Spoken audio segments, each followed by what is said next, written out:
Togo Info, le Togo à votre portée. Audi, vous y êtes et nous y sommes exactement 7h27 dans les studios de votre radio Victoire FM. Là. Ah d'accord, 7h25 dans les studios de votre radio Victoire FM 28. Voilà, c'est ce qu'on nous signale. Excusez-moi. Alors, nous recevons pour vous ce matin Monsieur Nathaniel Olympio, qui est le président national du Parti des Togolais. Monsieur le Président, encore une fois, bonjour. Bonjour. Alors, créé en 2014 avec farce et enthousiasme, c'était au cinéma Rex. Vous aviez galvanisé les Togolais, disons vos militants, à renouer avec espoir en ce temps. Mais, en 2015, vous aviez retiré la candidature de votre candidat ou bien de votre représentant. C'était Dr Alberto Olympio à l'époque. En 2018, vous n'étiez pas présent aux législatives.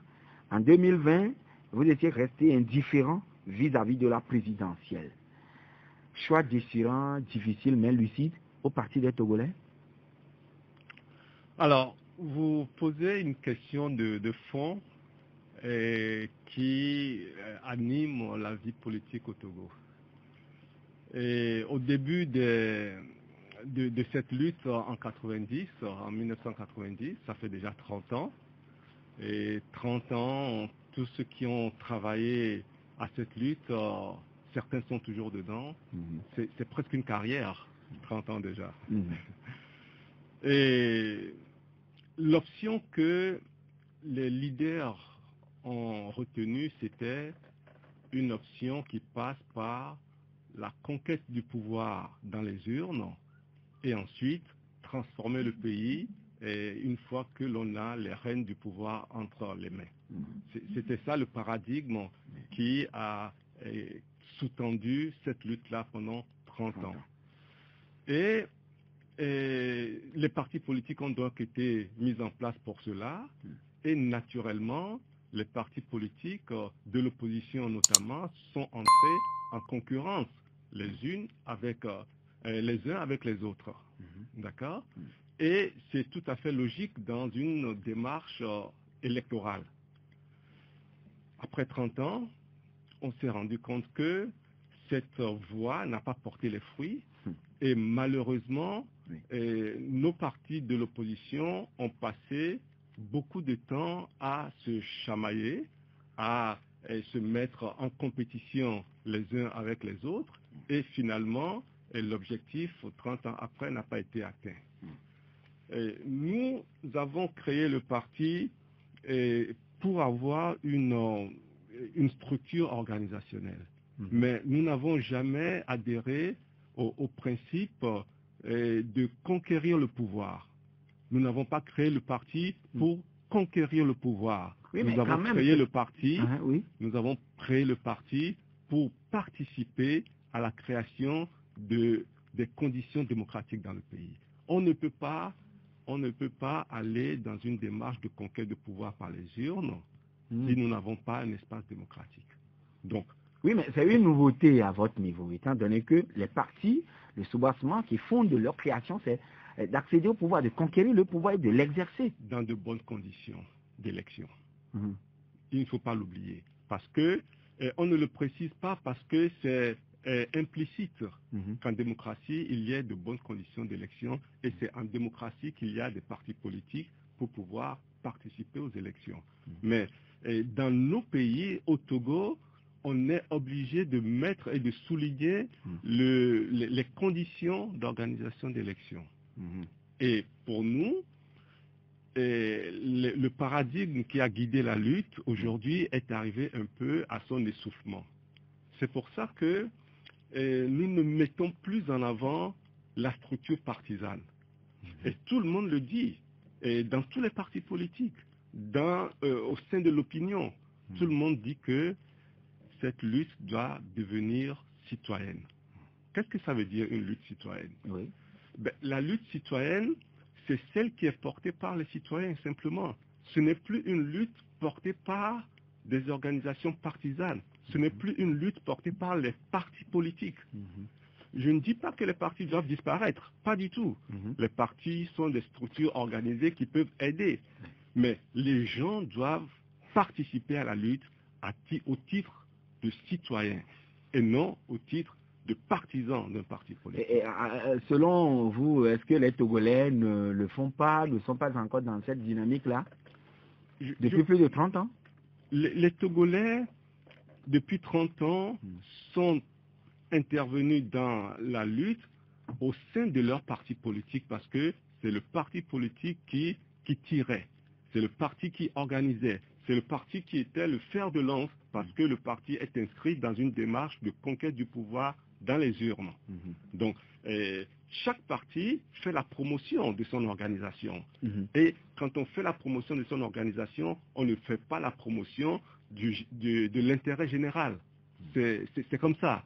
Et quand chaque parti s'occupe uniquement de ses propres objectifs, eh bien, il est normal que les choses se télescopent et on ne peut pas aller dans le même sens. Il faut donc revenir en arrière et laisser de côté pour le moment les ambitions légitimes des partis politiques de conquérir le pouvoir par les urnes et de travailler ensemble en tant que citoyens pour créer les conditions de bonnes élections. Si tel est le cas, c'est-à-dire que vous étiez engagé avant de pouvoir vous rendre compte que vous rebroussiez chemin, puisque M. Alberto Olympio, le premier président du parti, il avait quand même fait acte de candidature pour la présidentielle de 2015. Oui, et vous avez parfaitement raison. Et nous avions un objectif bien précis. Notre objectif, c'était de démontrer que les conditions des élections ne sont pas bonnes. Et nous l'avons fait à travers tout le travail que nous avons porté sur le fichier électoral. Je pense que en 2015, tout le monde a compris ce message-là jusqu'à ce jour. Et donc, quand nous comprenons tous que les conditions ne sont pas bonnes, eh bien, il faut repartir sur d'autres bases. Et les bases sur lesquelles il faut partir, à partir desquelles il faut travailler, c'est ce que nous disent aujourd'hui les citoyens. Les gens disent, les partis politiques, on en a assez, les partis politiques ceci ou cela. Et en fait, ce qu'ils disent, c'est que... Monsieur Antoine Follet l'a réitéré encore ce matin, vous l'avez écouté. Ce que l'opinion dit, c'est que la manière dont l'opposition a conduit la lutte ne répond pas aux attentes de la population. Parce qu'il y a trop de divergences, il y a trop de calculs et il y a trop d'opposition entre les partis d'opposition. Oui, mais quelle stratégie selon vous aujourd'hui pour relancer la remobilisation de cette relais qui était acquis à la cause de l'opposition? Il faut redonner confiance. Il faut renforcer sa crédibilité au sein de l'opposition. Parce que nous avons eu, malheureusement, parfois à prendre des décisions et puis son contraire, et à faire une chose, puis l'inverse, et tout cela, ça perturbe l'opinion. L'opinion ne nous suit plus. Quelle est la ligne de conduite? Et je pense qu'il faut retravailler sur notre crédibilité, et la crédibilité se construit par la cohérence de ce que l'on tient comme propos. Oui, mais en politique, le oui peut varier à un moment donné et devenir non. Mais quand ça devient une girouette, les gens se perdent. Si vous avez un objectif que vous n'avez pas encore atteint, vous ne pouvez pas changer d'objectif tous les 4 matins. Si vous avez des chemins que vous avez empruntés qui ne vous amènent pas à votre objectif, eh bien, réadaptez votre manière de faire. En tout cas, il faut que l'opinion sente que vous êtes dans une démarche qui réponde à une certaine une espérance de réussite. Mais si à mi-chemin, vous, les leaders, vous finissez par vous taper dessus de manière complètement erratique, la population, elle est perdue. Oui, c'est vrai, vous le dites si bien. Cependant, pour n'avoir pas participé aux joutes électorales dans le pays depuis 2015 à ce jour, cela vous a-t-il été avantageux ou bien cela a plutôt contribué à noyer le parti? Je viens de le dire, notre objectif aujourd'hui n'est pas de faire la promotion d'un parti politique. Notre objectif, c'est de faire la promotion des idées. C'est de construire une démarche de lutte. C'est de partager avec l'opinion la manière dont nous voyons les choses. Et la manière dont nous voyons les choses, elle est très simple. Il faut que les Togolais se mettent d'accord sur ce que nous appelons un projet politique. C'est-à-dire, dans quel Togo voulons-nous vivre? Il faut qu'on se mette d'accord sur ça. Et une fois qu'on se met d'accord sur ce principe, eh bien, on va bâtir ensemble la manière dont on va mettre en œuvre ce Togo que nous voulons. C'est aussi simple que ça. Mais dans la collégialité ou bien individuellement? individuellement, chacun doit avoir ou doit noter en noir sur blanc donc cette idéologie dans son programme. Les idées sortent toujours de la tête d'un individu, Bien.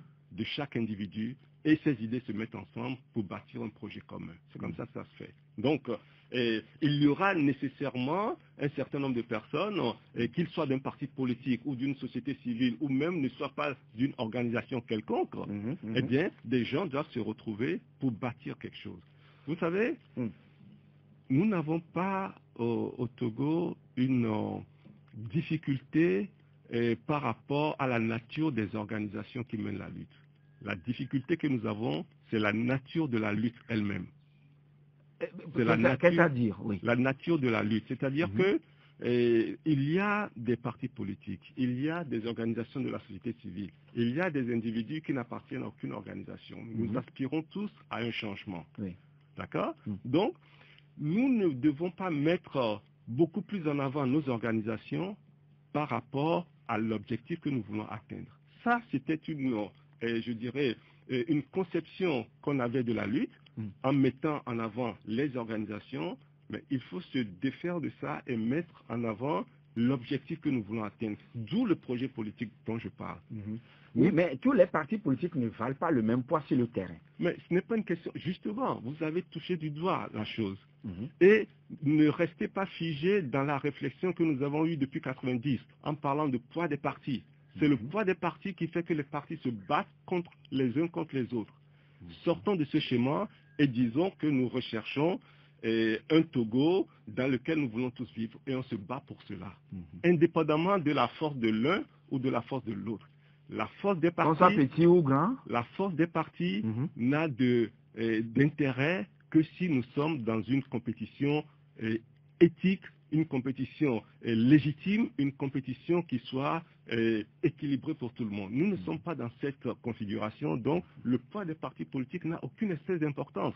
C'est la sommation. Dans la lutte du Togo? C'est ce que je dis. Le poids des partis n'a aucune importance parce que nous n'allons pas pouvoir conquérir le pouvoir par les urnes. Aujourd'hui, nous devons sortir de ce schéma de 90 qui avait retenu qu'il faut aller à l'élection, gagner l'élection pour changer le Togo. C'était ça le schéma qui était en place depuis 90. Eh bien, le schéma a fait son temps pendant 30 ans, ça n'a pas fonctionné. Donc, ce n'est plus d'actualité? Pour moi, ce schéma n'est pas d'actualité. Et c'est pour ça que je disais également que quand nous avons un régime qui, fondamentalement, ne veut pas donner la démocratie, ne veut pas donner les libertés publiques, je ne peux pas concevoir que je m'asseye autour de cette table avec ce régime et qu'au sortir de notre discussion, le régime va me donner la démocratie et les libertés que je veux. Je ne peux pas le concevoir parce que c'est complètement opposé à leurs principes. Et c'est pour ça qu'on est dans cette situation. Les dialogues aussi ne peuvent rien donner? Le dialogue n'a d'intérêt que s'il est mené sur un terrain sain, c'est-à-dire où nous avons la certitude que les différentes parties veulent arriver à un accord d'intérêt général. Mais si le dialogue est une ruse pour démobiliser la population, si le dialogue devient un instrument de division de l'opposition, à ce moment-là, on ne peut rien obtenir. C'est pour ça que depuis 30 ans, il y a eu près de 30 dialogues, on n'a jamais rien obtenu. Il faut en tirer les conséquences. Et pour moi, les conséquences, c'est de pouvoir se mettre d'accord sur le Togo dans lequel nous voulons vivre. C'est très important, c'est ça le projet politique. Demain, c'est demain qui est important, c'est pas le passé, c'est pas les 30 dernières années. C'est demain qui est important. Que voulons-nous que notre Togo soit demain? Oui, mais quand même, on doit s'inspirer aussi du passé pour réajuster le tir. C'est bien ce que je suis en train de faire, mon cher ami. Je suis en train de dire que ce qu'on a fait pendant 30 ans n'a pas marché. Et on doit tirer leçon. La compétition entre les partis politiques, ça ne marche pas. Malheureusement, jusqu'à aujourd'hui, c'est ce que nous vivons. C'est pour ça, moi, je milite une autre voie. Je milite pour des idées, je milite pour une démarche beaucoup plus construite et qui met les gens ensemble, au lieu de les opposer les uns aux autres. Il faut rassembler. Il faut rassembler autour des idées. Il faut rassembler autour des méthodes. Et je pense que Oui, ce mais travail-là, il est en train d'avancer. décidément, le Parti des Togolais n'est non plus dans la dynamique des élections, ni dans l'option du dialogue. Finalement, que faut-il alors pour atteindre l'idéal que vous êtes en train de nous brandir? C'est ce que nous expliquons. C'est-à-dire le Togo démocratique, etc. C'est ce que nous expliquons. Il faut que nous nous battions autour d'un projet politique. Commun? Bien entendu, commun. Quand un projet politique, il faut qu'il soit commun. Il faut qu'il soit porté par ceux qui y croient, ceux qui l'ont conçu. Il faut que les gens qui l'ont conçu aillent expliquer ce projet politique à la population, à tout le monde. Et que nous nous battions, si on doit se mobiliser, parce qu'il faut nécessairement se mobiliser, on va se mobiliser pour défendre ce projet politique. Et depuis 2015, vous tenez mordicus à cela, mais ça n'arrive toujours pas. La manœuvre ne prend pas. Où se situe donc quel est le plan dans l'aile? Je crois que 2020 a été une année charnière. Peut-être fallait-il atteindre les 30 ans pour que les choses se clarifient pour tout le monde. Et, vous venez de le dire, l'opinion aujourd'hui n'est plus dans la dynamique d'une élection. L'opinion est désabusée par ces élections-là. Donc, je pense que l'état d'esprit est aujourd'hui propice à écouter une autre façon de voir les choses. Une autre construction de la lutte est possible.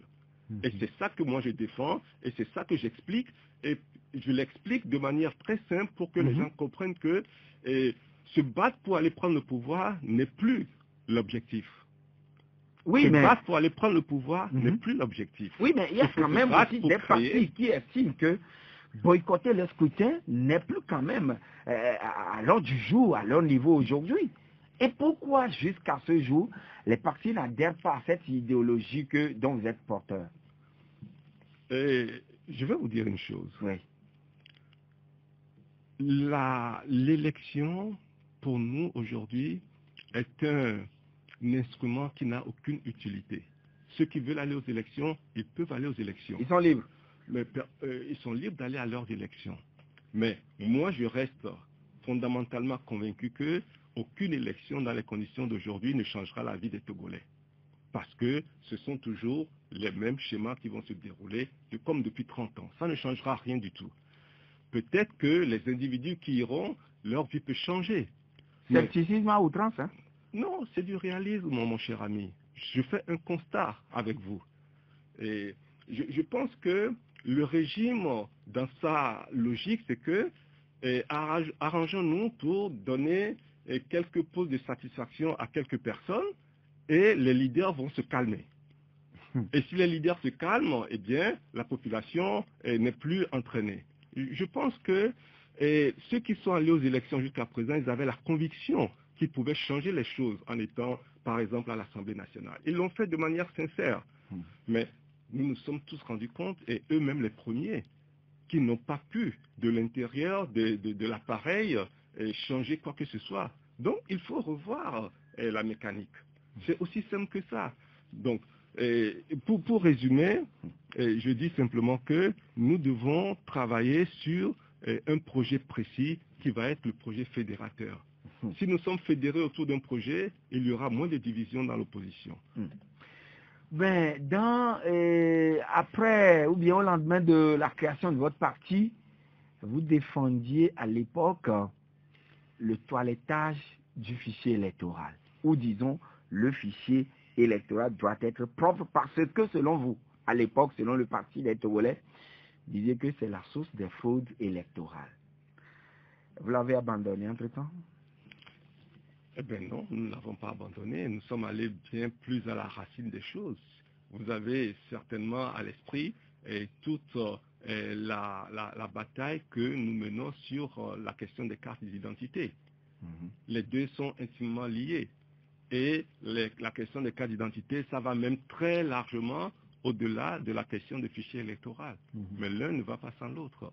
Donc non, on n'a pas abandonné, mais nous sommes partis à la racine des choses, et malheureusement encore, et sur ce point, nous avons l'impression de prêcher quelque chose dont les gens ne voient pas beaucoup l'importance, mais le seul qui voit l'importance de ce que nous disons, c'est le régime. C'est pour ça que, jusqu'à présent, le régime fait tout, il ne donne pas de carte d'identité aux gens.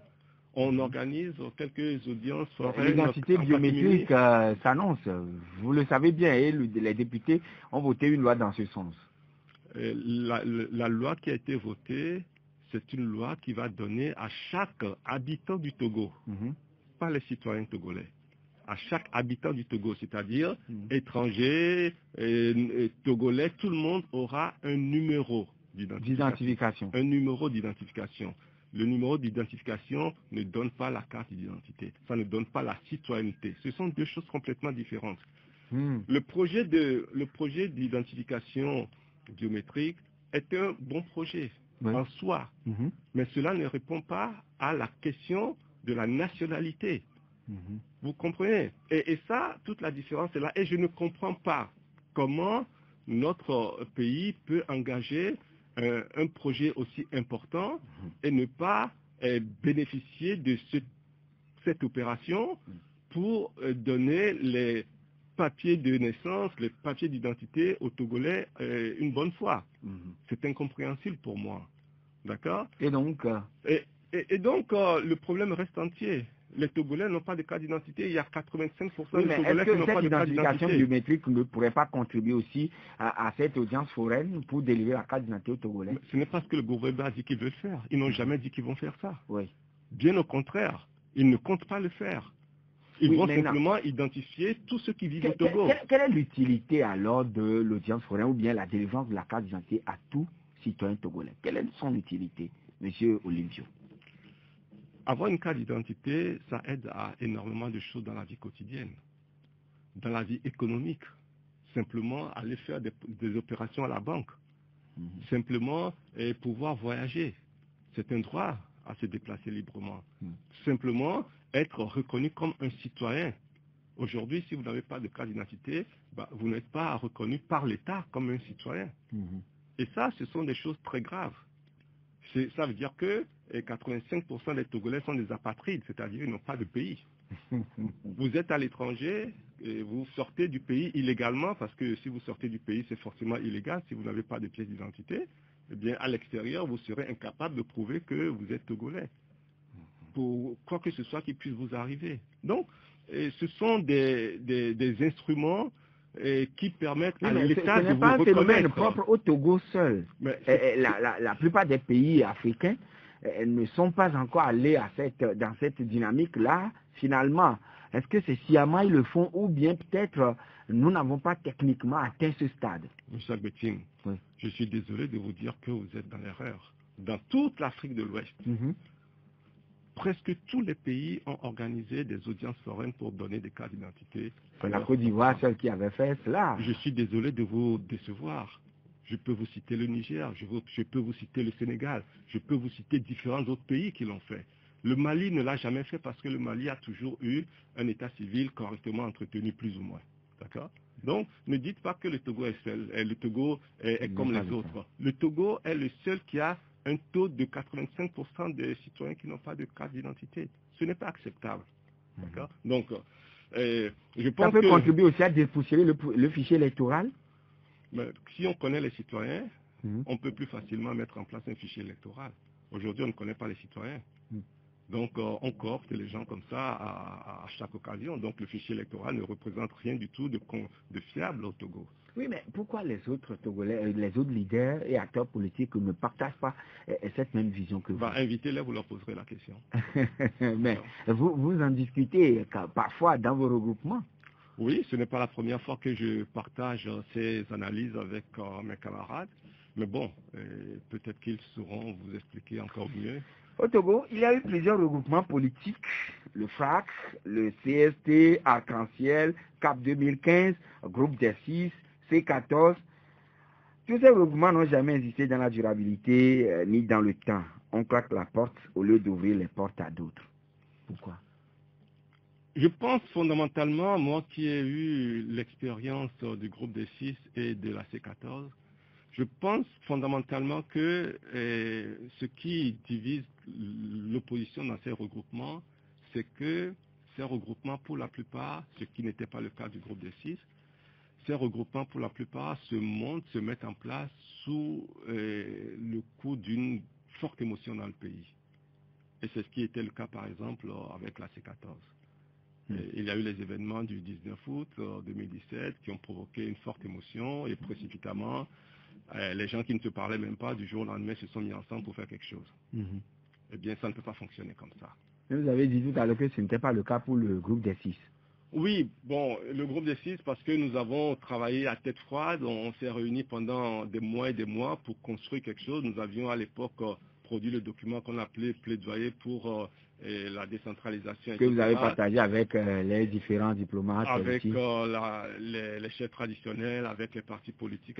On a mis une démarche ensemble. Malheureusement, l'élan de ce groupe a été stoppé par la mise en place de la C14. Et c'était fort dommage.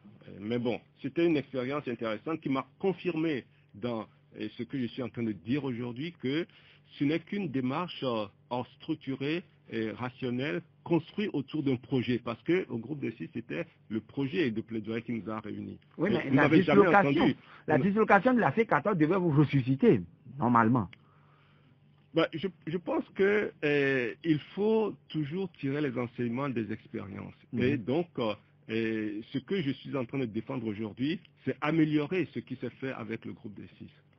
D'accord? Et en tirant l'expérience de la C14 qui est venue après, on peut bâtir quelque chose de similaire qui passe d'un projet auquel tout le monde adhère. Et ensuite, ce projet, on le prend, on circule dans le pays, on circule dans là où il faut, on explique, on défend et on obtient l'adhésion des gens. Et ensemble, on se bat pour que ce projet devienne une réalité.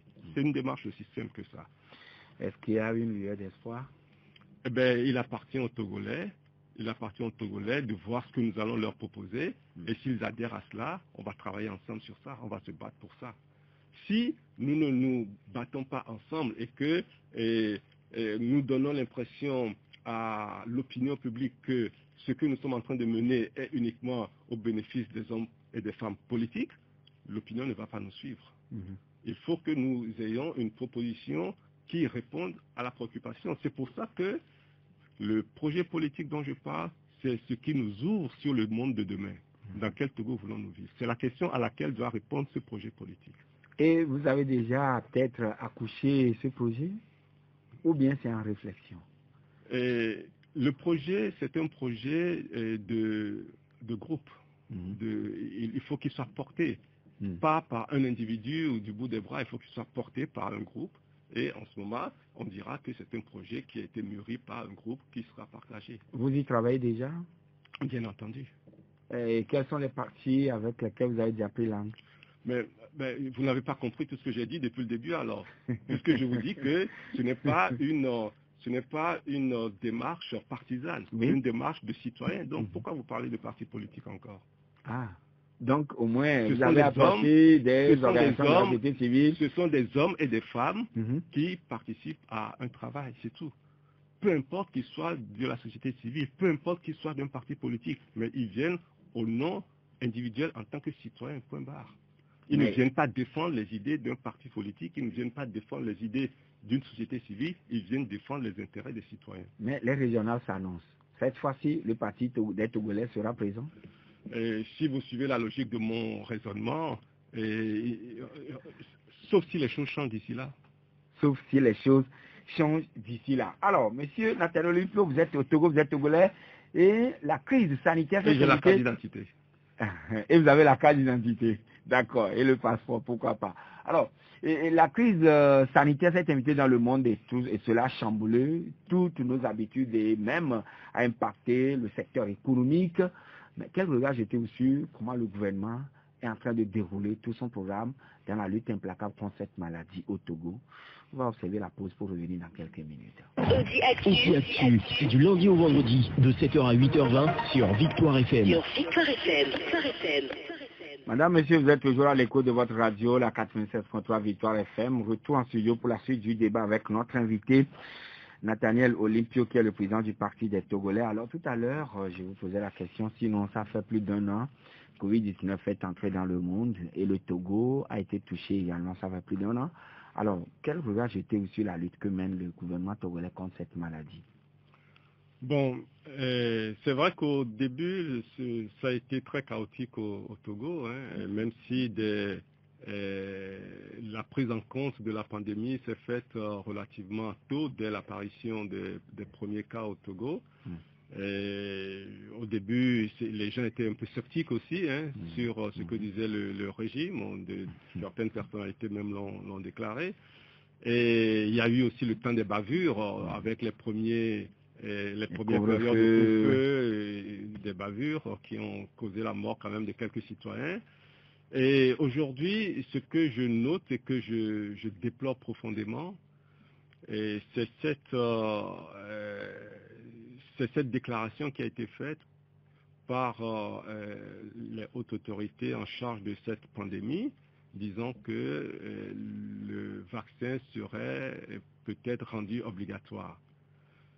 Je pense que c'est une orientation qui serait contre-productive. Nous sommes dans un environnement où un scepticisme se met en place. Les informations que les experts donnent sur la maladie elle-même, sur le virus, sur les vaccins, sont tellement contradictoires parfois que les gens sont un peu perdus.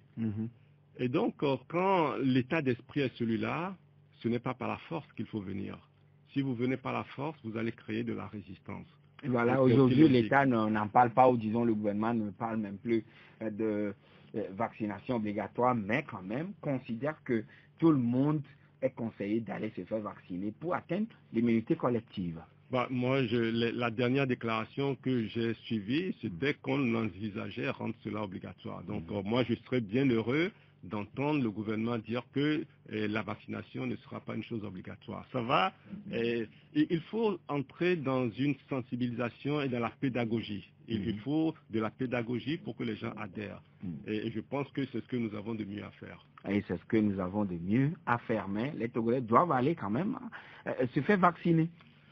Les Togolais ont toujours été présents aux vaccinations. Ce n'est pas la première fois que les Togolais se font vacciner.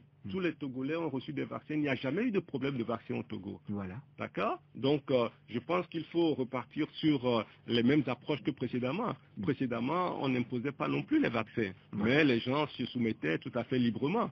Donc, il faut conditionner les gens avec cette sensibilisation et cette pédagogie pour que les choses se fassent normalement. Et tout à l'heure, vous aviez écouté le professeur Gouakoué qui a dit l'Afrique doit se réveiller et mettre des structures en place pour et faire aussi des examens par rapport à quoi que ce soit. Par exemple, quand nous prenons le vaccin qui est envoyé en Afrique, l'Afrique nous dispose pas de laboratoire pour s'assurer si le vaccin est bon ou mauvais.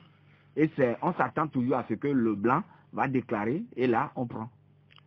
Je pense que le problème est beaucoup plus vaste que la question d'un vaccin qu'il faut vérifier.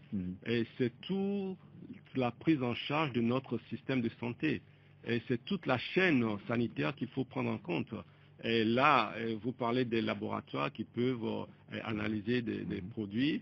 Mais il nous faut peut-être aussi développer notre propre recherche. Nous avons un écosystème naturel qui nous permet d'avoir des principes actifs à partir desquels on peut travailler pour faire beaucoup de choses. Mais tant que nos dirigeants ne se préoccuperont pas de cet aspect de la société, c'est-à-dire la santé, c'est-à-dire les recherches scientifiques, tout cela ne nous permet pas de nous développer. Ce sont tous ces aspects qui font le développement d'un pays. Ce ne sont pas uniquement des routes ou des bâtiments qu'on va construire qui font le développement du pays. C'est la capacité à innover, c'est la capacité à donner aux chercheurs, aux jeunes talentueux togolais, d'exprimer justement leur savoir-faire, de créer, de mettre en œuvre leur génie créateur. Mais pour cela, il faut que l'État crée les conditions. Malheureusement, ce n'est pas le cas. On n'a pas de laboratoire. Les médicaments qui rentrent dans nos pays, indépendamment des vaccins même, tous les médicaments qui viennent dans nos pays... On ne dispose pas des moyens pour pouvoir les vérifier. Donc, il y a là une véritable défaillance de notre État et il faut que les choses soient reprises en main, sinon... Il faut que les choses soient reprises en main. Madame, monsieur, vous qui nous écoutez, vous devez participer aussi à ce débat.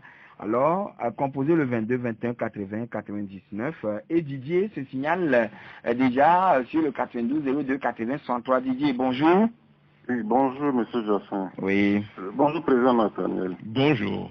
Oui, Oui, excusez-moi, vous êtes l'un des leaders que j'apprécie beaucoup. J'ai eu le temps de vous le dire plusieurs fois. Mais il y a sur certains points, je vous trouve un peu naïf, quoi.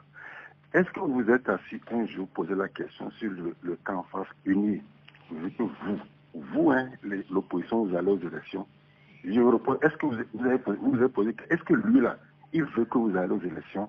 Parce que si vous êtes en face d'un adversaire, vous voyez ce qu'il veut, ce qu'il ne veut pas. Secondo, vous pensez que en décembre, si nous étions partis aux élections, est-ce qu'il y a directement les jeunes là qui sont à l'Assemblée pour vous narguer? Ce sont des appels d'air aux gens. Nous vivons dans un pays où les jeunes n'ont plus de valeur. Ils n'ont plus de principe. Et c'est l'argent, leur truc là. Ils peuvent vous soutenir et puis aller prendre 2 000 pour soutenir. Ils peuvent être avec vous et manifester le soir, ils vont prendre 2 000 pour aller soutenir unis. Mais c'est les jeux là qui, en cas de direction, vont à l'Assemblée. Il n'est pas plus intéressant d'aller aux élections. Si même 2, 4, si vous avez, ça empêche au moins les jeunes là d'aller à unis. C'est comme une sorte d'appel d'air. D'accord. Je vous remercie. Bien noté pour vous. Albert, bonjour. Bonjour, Joachim. Oui. Bonjour à l'invité. Bonjour. J'aimerais demander à M. le Président dans quel délai le projet politique va être construit et puis comment il sera validé. Et puis en dernière position, est-il sûr qu'il aura l'adhésion populaire nécessaire pour être véritablement mis en action? Merci. Bien noté pour vous, Albert. Un autre intervenant en ligne, allô? C'est Papa Sibiti. Ah, Papa Sibiti, bonjour. Bonjour, mon président Oluke. Bonjour. Bon, là où je suis contre vous, je suis tous les partis. Quand on crée un parti, c'est pour arracher le pouvoir. Refuser d'aller aux élections, c'est très grave. Quelqu'un vous l'a dit tout de suite. Non, je ne suis pas d'accord. Revoyez cette situation, non pas seulement pour Nathaniel seul, mais les autres. Bon, concernant le virus, le coronavirus, vous êtes là. Si vous étiez président, est-ce que le peuple, certains vont aller, et vous, certains ne veulent pas? Est-ce que vous n'allez pas les conseiller à un certain moment, quand c'est final? Est-ce que vous n'allez pas rendre ça obligatoire puisque la maladie existe? Si vous ne vous faites pas vacciner, certains seront contaminés. 2.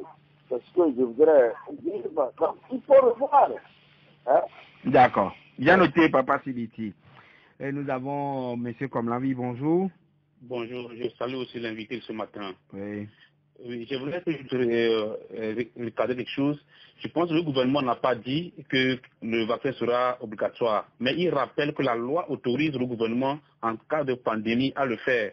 Et lorsqu'il sera possible, on peut le faire. Et les autres vaccins que nous avons au Togo, ce n'est pas en cas de pandémie. Au lieu en cas de pandémie, il fait autre chose. Donc, s'il y a possibilité, il y a urgence, la loi autorise le gouvernement à rendre obligatoire. J'aimerais aussi demander à notre invité. Souvent, il est toujours opposé toujours au gouvernement. Il n'a jamais reconnu un bienfait du gouvernement. Est-ce que c'est une option ou bien c'est une réalité? D'accord. Et nous avons M. Komi en ligne. Bonjour. Oui, bonjour. Mm-hmm. Deux préoccupations. Mm-hmm. La première, c'est par rapport au déplacement du président. On a eu une affaire Bolloré dont on a taxé le président de corrompu, que Bolloré même a reconnu. Et en conséquence, nous avons le port mis à leur disposition. On a des contrats, coloniaux, dont on n'a pas négocié les taux. Mais on nous revient nous dire qu'on est allé discuter l'insécurité dans le Mali. Est-ce que vous comprenez cela? En ce sens qu'on a tué Madouba dans son camp ici. Est-ce que vous comprenez tout cela? Deuxième préoccupation, c'est vous-même l'opposition. Chaque temps, on vous reçoit, en dents de scie, mais on sent que chacun va avec son offre. Or que quand on parle du peuple, nous sommes les mêmes à vous écouter. Mais jamais vous n'acceptez faire un front pour mieux se comprendre, faire table rase et avoir une dynamique propice. Que pensez-vous de cette position-là? D'accord. Alors, vous avez écouté le dernier intervenant et vous parlez tous au nom du peuple, mais nous sommes le même peuple, là, vous écoutez tous. Alors, pourquoi n'accepteriez-vous pas faire un front commun la dernière portion de son intervention, la dernière partie, pardon, de son intervention? Bah, on en a longuement parlé tout à l'heure. Hein. Il y a eu beaucoup d'organisations qui ont été mises en place. Et si je dois répondre précisément à cette question-là, je reprendrai toutes les missions qu'on vient de faire. Et je reparlerai du projet politique, je reparlerai de nos démarches. Oui, et justement par rapport au projet politique, dans quel délai cela sera élaboré et comment va-t-il se construire? Est-ce qu'il aura l'adhésion populaire? Alors, je pense que personne ne peut présager de comment un peuple réagit à une proposition qui lui est faite. Mais il appartient aux porteurs du projet d'expliquer. Et s'ils sont eux-mêmes convaincus de ce qu'ils ont produit, et d'aller expliquer, d'aller partager, d'aller recueillir les avis des citoyens, de réadapter leur projet pour l'affiner. Et c'est un travail qui se fait ensemble avec le peuple. Donc, il ne pourra ce travail qu'être accepté par le peuple parce qu'il apporte sa contribution dans l'élaboration du document. Voilà. Est-ce que vous avez une fois approché UNIR et pour juste savoir si UNIR veut que vous alliez vous participer aux élections à laquelle? Mais en fait, pour moi, cette question, elle est malvenue parce que nous ne sommes pas omnibulés par l'élection dans les conditions d'aujourd'hui. Parce que l'intervenant disait que, je crois que c'est Papa Sibiti. Non, c'est le premier intervenant. Et avant Papa Sibiti, qui n'est pas d'accord aussi avec vous. Est-ce que nous voulons aller aux élections? L'élection aujourd'hui au Togo n'a aucune valeur parce que l'élection n'est pas faite dans de bonnes conditions. Et c'est toujours les conditions dont on est en train de parler. Ce n'est pas le principe de participer ou non à une élection. Attention, il faut que ce soit clair. Ce sont les conditions qui entourent ces élections. Mais si le régime fait tout pour qu'on ne participe pas, qu'ils fassent leurs élections tout seuls. De toute façon, ils ont le pouvoir. D'ailleurs, est-ce qu'ils sont obligés de faire des élections? Pourquoi ils font des élections? Ils ont déjà le pouvoir. On doit respecter les textes dans le pays. Ce sont eux qui écrivent les textes, ils les changent comme ils veulent. De toute façon, la Constitution, ils peuvent aussi sauter les élections pendant qu'ils y sont. Ça ferait de l'économie au peuple. Ça créerait quand même des soucis juridiques. Écoutez, moi ce que je veux dire, c'est que si on veut faire les choses, il faut les faire bien. Faut pas et là, quand même, Didier a poursuivi en disant, pensez-vous que si, est-ce qu'il ne serait pas intéressant d'aller ou de participer aux élections pour que ceux-là qui vont se laisser manipuler par les 2000 francs, etc., ne puissent pas prendre vos places dans les institutions? Donc c'est ça l'objectif poursuivi, d'empêcher seulement que les gens prennent 2000 francs. C'est ça l'objectif de toute l'opposition, de tous les citoyens togolais? Non, c'est pas ça l'objectif. Il ne faut pas perdre faut pas prendre la proie pour l'homme pour la proie. Voyez-vous? Et nous avons un objectif précis, c'est de créer un changement dans ce pays, dans le vivre ensemble, dans l'opportunité que chacun a de pouvoir se réaliser, d'avoir simplement un espace qui nous offre la possibilité de nous épanouir. C'est ce que nous voulons. Et donc, moi, aller simplement dire que je vais être aux élections pour que le jeune à côté qui va prendre les 2000 francs n'aille pas le prendre, ça n'a aucun intérêt. Et depuis 30 ans que nous sommes... Oui, mais vous pouvez être à plusieurs en envahissant les institutions et puis changer les donnes. Depuis 30 ans que nous participons aux élections, est-ce que nous avons fondamentalement changé quelque chose? Parce que le système ne vous empêche pas d'envahir les institutions, comme vous dites, ce grand mot que vous utilisez, qui vous laisse la possibilité d'y entrer de manière massive. Tout est verrouillé, tout est contrôlé. On vous mettra simplement quelques gouttes pour que vous coloriez l'espace et qu'on dise que vous êtes dans une démocratie. Mais vous ne servez strictement à rien parce que vous n'avez aucun pouvoir. Et si vous étiez président, est-ce que vous ne rendriez pas le vaccin obligatoire étant donné que la maladie fait rage dans le pays? Vous savez ce qui a causé au Soweto en 1976 la révolte et le massacre? C'est parce que le gouvernement raciste d'Afrique du Sud voulait imposer la langue africanaire aux Sud-Africains. On voulait imposer la langue. Tout ce qu'on fait sur un peuple par la force, il y a nécessairement une réaction derrière. Et qu'est-ce que le gouvernement togolais va faire? Il va envoyer les militaires dans les maisons pour attraper les gens, frapper les gens, pour leur mettre le vaccin? Obliger, qu'est-ce que ça veut dire? Ça veut dire exercer une force à un moment donné. Et la force finale, c'est une force physique. Donc attraper les gens chez eux, les forcer. Non. Un gouvernement, je pense que on doit pouvoir trouver d'autres approches de sensibilisation, de conscientisation, de motivation même. Il faut être pédagogique. Mais je crois quand même, au niveau du code de la santé, il y a une disposition quand même qui donne cette prérogative au gouvernement de rendre obligatoire en cas de pandémie ou épidémie, quelque chose comme ça. Oui, mais moi, je ne suis pas certain que le législateur, en édictant cette loi-là, a réfléchi jusque dans les détails sur comment ça se fera dans la pratique. Dans la pratique, comment ça se fera? On enverra des militaires chez nous pour nous forcer à la maison, tenir le bras de force et vacciner? Ça n'a aucun sens. La force n'est pas la solution appropriée. Elle n'est pas recommandée dans ce genre de situation du tout. Alors, le président était en France bien avant cela, il y a l'affaire Bolloré qui a éclaboussé, en tout cas qui a été au devant de la scène et on dit le monsieur a reconnu avoir corrompu notre président Fonya Simbi à hauteur de, je crois, 275 millions, bien 375 millions, quelque chose comme ça. Et mais le port, avec des contrats coloniaux qui sont là, on n'en a pas débattu.